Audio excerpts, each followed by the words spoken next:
Part of the reason I chose the story I'm going to tell is that it relates to the new year.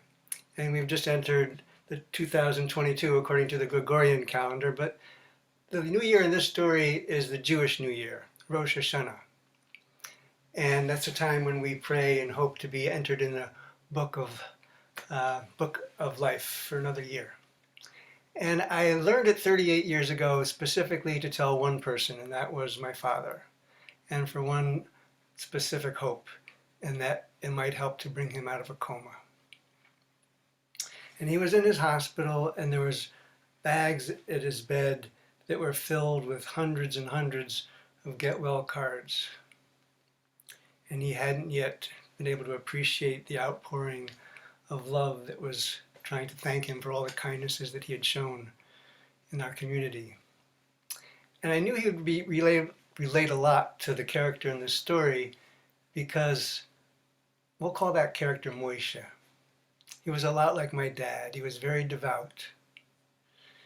He was a mensch, and he was loved by his community. Moishe also is a very good friend of the rabbi.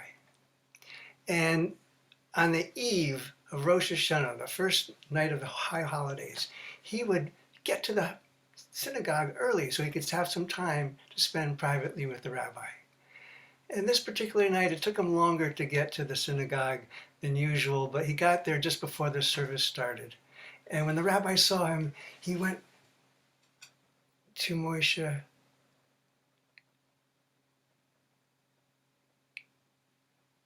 and took his hand. Moishe, go home. I want you to go home.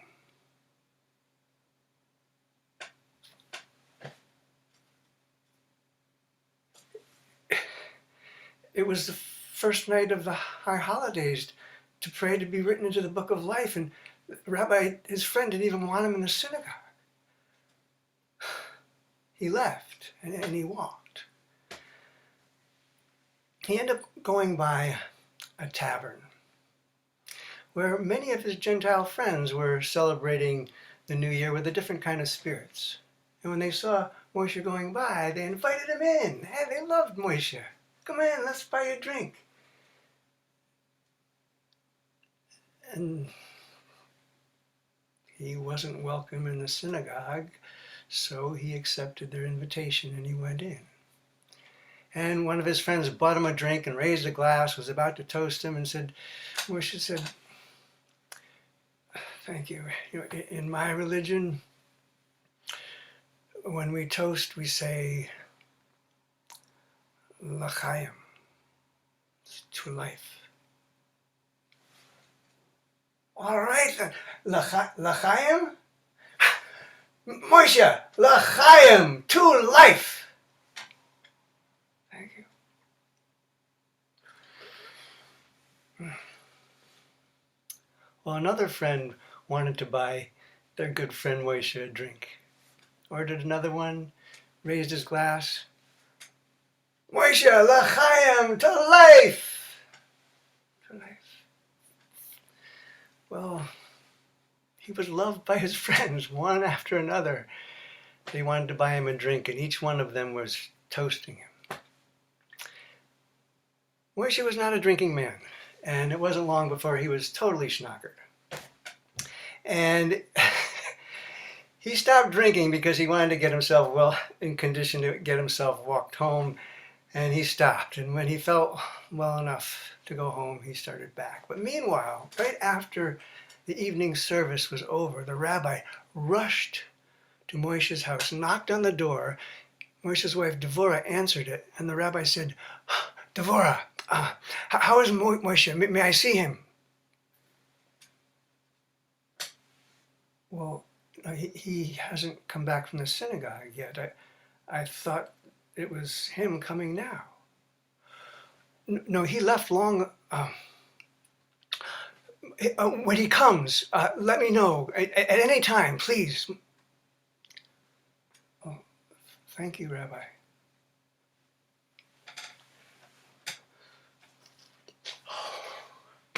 She was so relieved when her husband came home. But she had never seen him in this condition before. At least their children were already asleep. She brought him to bed, and he slept long. When he woke up, he felt better than he had in a long while, but he realized he had slept right through the morning service. He got to the temple as fast as he could. And it was in between the morning and the evening services. And when the rabbi saw him came in, he rushed to him and hugged him. Moishe, I'm so glad to see you. How are you? Well, actually, I'm feeling a lot better than I have in some time, but why did you send me away last night? Now, this rabbi was a very gifted seer, and he trusted what he saw. Moishe, when you came in last night, I could see that the angel of death was upon you. I didn't want you to be here in the shul. I wanted you to be home with your family. That's why I sent you home.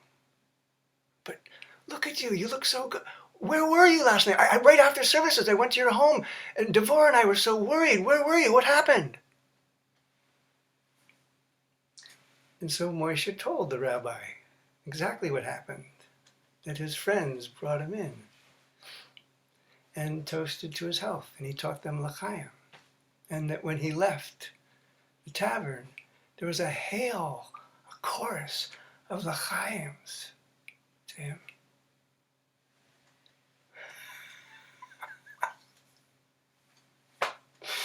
The rabbi laughed.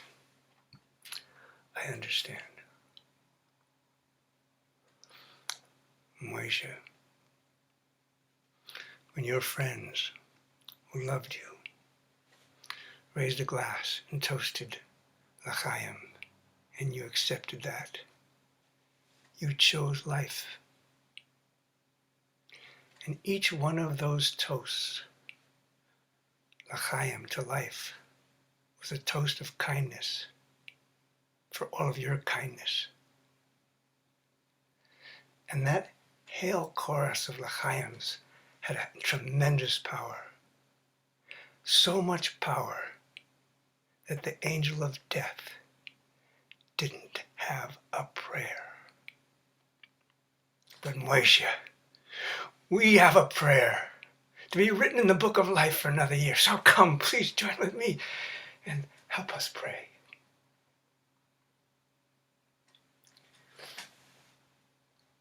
When I told the story to my father, I was holding his hand. And I sensed a response. And I told him that there were these hundreds and hundreds of get well cards. Each one of them was a toast, l'chaim, to life. Each one of them was a toast to of kindness for his kindness. And Dad, we want to share these with you. You need to come back, Dad.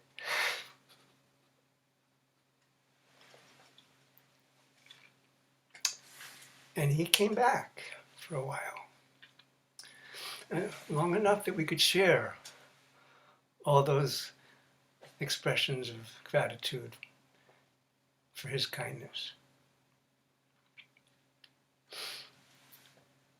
And what do we all need in our time, in these times? We've had a tough couple of years, and we want to be, so far we're still entered in the book of life.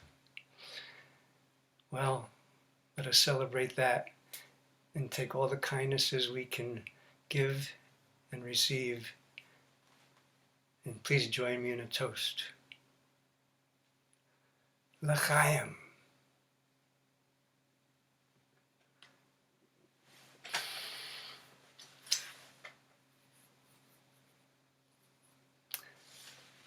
I'm going to follow that with a short song.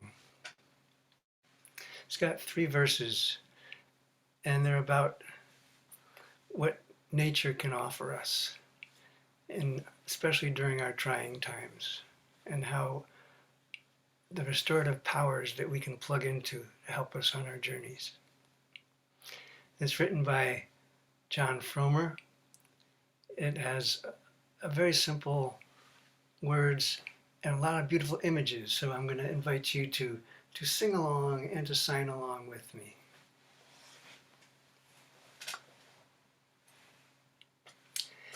Give us the peace of a mountain. Give us the patience of the trees. Give us the open arms of the heavens. Give us the passion of the seas. Give us the peace of a mountain. Give us the peace of a mountain, the patience of the trees. Give us the patience of the trees, the open arms of the heavens. Give us the open arms of the heavens, the passion of the seas. Give us the passion of the seas with me. Give us the peace of a mountain. Give us the patience of the trees. Give us the open arms of the heavens. Give us the passion of the seas. Teach us the music of the river. Teach us the kindness of a breeze. Teach us the harmony of a rainbow. Teach us to sing like wind through the trees. Teach us the music of the river. Teach us the music of the river, the kindness of a breeze. Teach us the kindness of a breeze, the harmony of a rainbow. Teach us the harmony of a rainbow, to sing like wind through the trees. Teach us to sing like wind through the trees. Teach us the music of the river. Teach us the kindness of a breeze. Teach us the harmony of a rainbow. Teach us to sing like wind through the trees. Show us a love as deep as the ocean. Show us the secrets in a stone. Show us the courage of a mother's heart. Show us the wisdom in our bones. Show us a love as deep as the ocean. Show us a love as deep as the ocean, the secrets in a stone. Show us the secrets in a stone, the courage of a mother's heart. Show us the courage of a mother's heart, the wisdom in our bones. Show us the wisdom in our bones. Show us love as deep as the ocean. Show us the secrets in a stone. Show us the courage of a mother's heart. Show us the wisdom in our bones. One more piece of the mountain. Give us the peace of a mountain.